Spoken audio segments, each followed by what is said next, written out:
Bonjour à tous. Alors aujourd'hui, je suis très contente de vous retrouver pour une vidéo un peu particulière. J'avais surtout très envie de vous présenter un produit que j'ai reçu il y a quelques mois.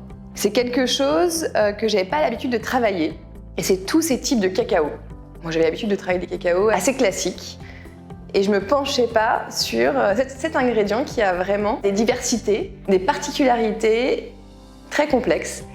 Là j'ai 6 types de cacao différents. Ils sont vraiment très différents les uns des autres. Déjà, on peut voir avec les couleurs, parce que là, on a quelque chose de très foncé, là, quelque chose de très clair, quelque chose d'un peu plus rouge.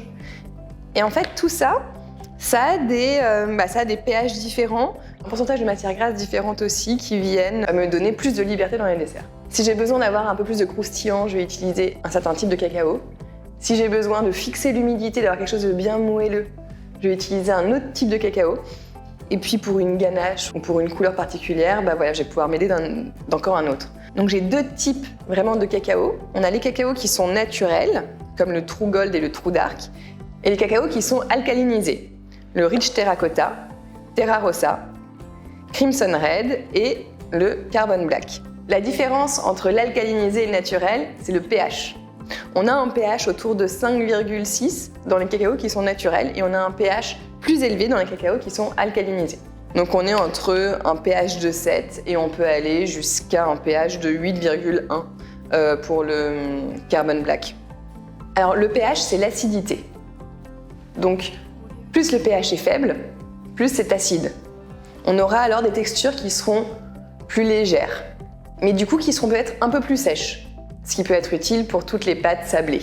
Pour les cacaos qui sont un peu entre les deux, dans un pH autour de 7, ça va être des cacaos qui sont un peu plus classiques, comme on a l'habitude d'utiliser. Donc là, on va avoir peut-être moins d'ajustements à faire et les recettes vont être un peu similaires à ce qu'on a l'habitude d'avoir, le Terra Rossa et le Rich Terracotta. Ces cacaos-là vont vraiment absorber l'humidité. On va avoir quelque chose qui va être onctueux, qui va être crémeux.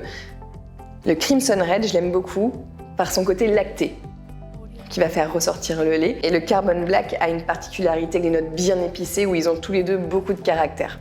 Alors je me suis beaucoup amusée avec les cacaos et j'ai fait une tarte à 100% cacao, qui n'est pas au chocolat. Et c'est un petit peu déroutant, un peu perturbant parce qu'on a l'impression qu'on va manger du chocolat et en fait c'est pas le goût du chocolat, c'est le goût du cacao. Et c'est là où toutes les saveurs du cacao peuvent se dévoiler.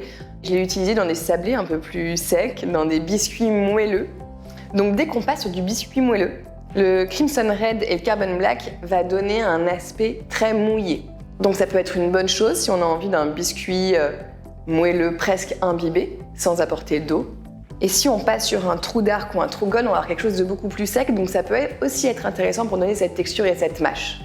Et j'aime bien dans ces desserts-là m'amuser justement, avoir un biscuit qui on a l'impression qu'il est imbibé mais qui n'est pas vraiment imbibé, et avoir un aspect presque gâteau cru qu'on mangerait quand on serait enfant. Donc j'aime bien mettre une petite note de Carbon Black dans mes moelleux au chocolat par exemple. Ça va apporter un petit goût presque cru. Ce dessert, je l'ai appelé Histoire de cacao. J'ai vraiment essayé de jouer sur toutes les typicités des cacaos, en essayant de leur laisser toute leur place. J'ai mis un petit peu de mousse yaourt aussi qui va venir rafraîchir, parce qu'en fait le cacao c'est frais. Pour moi, je trouve qu'il y a des notes fraîches, des notes d'agrumes, des notes d'acidité. Ça paraît foncé à l'œil et en fait, c'est très frais en bouche. D'ailleurs, sur les couleurs, il faut vraiment les essayer et les travailler. Parce que par exemple, le True Dark va avoir un aspect très pâle, comme ça, et dès qu'on va le mélanger, il va avoir un côté très foncé. Donc la couleur que vous pouvez voir en sec ne sera pas du tout la même couleur que vous aurez dès que vous allez le mélanger à un liquide. Alors attention avec les cacaos qui ont des pH très élevés, parce que ça va avoir tendance à trancher, à faire trancher votre lait. Donc je vous conseille de les stabiliser avec un petit peu de couverture ou un gélifiant. J'aime beaucoup les utiliser dans des ganaches, mais c'est à utiliser avec attention surtout. J'ai aussi envie de vous parler de saveurs. Le True Gold, il va avoir des notes un peu agrumes, un peu cacao grillé, qui sont assez sympas. Ensuite, le True Dark, lui, il a que 12% de matière grasse. Ça va être bien pour l'incorporer au pain, ça va pas alourdir le pain, on va avoir quelque chose d'assez léger. J'aime bien aussi dans les biscuits l'utiliser. Et là, on est plus sur des notes un peu plus épicées, cacao grillé, café grillé, quelque chose de plus torréfié. Ensuite, le Rich Terracotta. et le Terra Rossa, pour moi, sont assez similaires dans le côté un peu noisette, un peu caramel, très doux. Moi, ça me rappelle vraiment l'enfance. Le fort pourcentage en matière grasse de Terra Rossa peut apporter aussi quelque chose d'assez intéressant dans l'utilisation des crèmes, des crémeux et des crèmes glacées. Pour le Crimson Red, il a la même teneur en matière grasse que le Terra Rossa. Je l'aime vraiment beaucoup parce que, pour moi, il va rehausser le côté laitier qu'on aime bien quand on est enfant et qui pour moi me rappelle plein de jolis souvenirs gustatifs. La couleur rouge est assez sympa, il y a des notes très particulières aussi où il a vraiment beaucoup de caractère. Et je vais terminer avec le Carbon Black. Alors celui-là, il a un goût presque salé.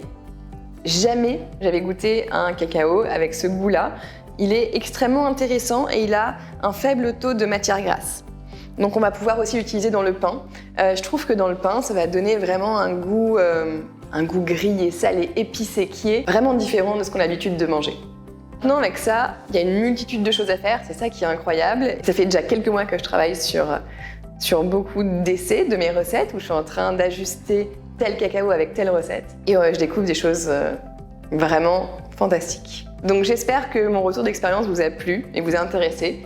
Maintenant, si vous voulez encore plus de détails, allez visiter leur site. Il est très bien fait, tout est bien expliqué, dans les détails, dans les saveurs, dans les utilisations. Et ce qui est intéressant, c'est que maintenant, les sachets d'1 kg sont disponibles.